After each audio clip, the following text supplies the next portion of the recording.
पर बढ़ते मोटापा की बोझ चुकानी होगी भारी कीमत।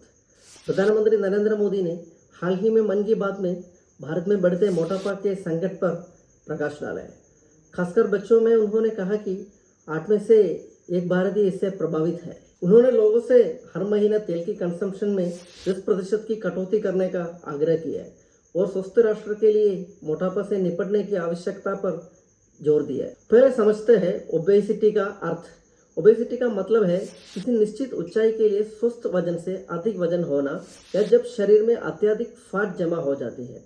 यह एक दीर्घकालिक और जटिल बीमारी है जो आपके ओवरऑल हेल्थ और क्वालिटी ऑफ लाइफ को प्रभावित कर सकता है। ओबेसिटी की व्यापकता राज्यों में व्यापक रूप से है जो शहरी और ग्रामीण दोनों आबादी को प्रभावित करती है। इसके अतिरिक्त वर्ल्ड ओबेसिटी फेडरेशन ने भारत को वैश्विक स्तर पर चाइल्डहुड ओबेसिटी में सबसे अधिक वार्षिक वृद्धि वाला देशों में से एक के रूप में पहचाना है। चाइल्डहुड ओबेसिटी एक बढ़ती हुई चिंता है।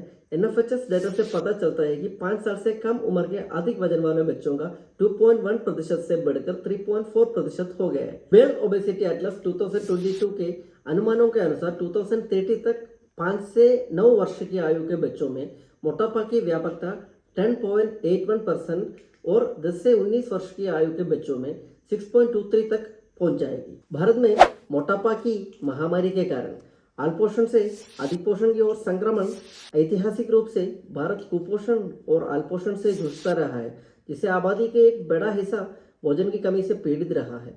हालांकि हाल के वर्षों में देश कैलोरी डेफिशिएंट से कैलोरी सफिशिएंट की राष्ट्र में परिवर्तित हो गया है, जबकि फूड डिस्ट्रीब्यूशन इनइक्विटेबल बना हुआ है।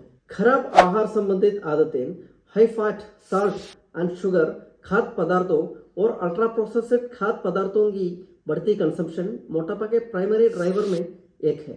ओबेसिटी से निपटने के लिए individuals, health care professionals, policy makers और बिजनेस के सामूहिक प्रयास की आवश्यकता है। इमीडिएट और कोऑर्डिनेटेड एक्शन करके भारत एक स्वस्थ और अधिक समृद्ध भविष्य का निर्माण कर सकता है।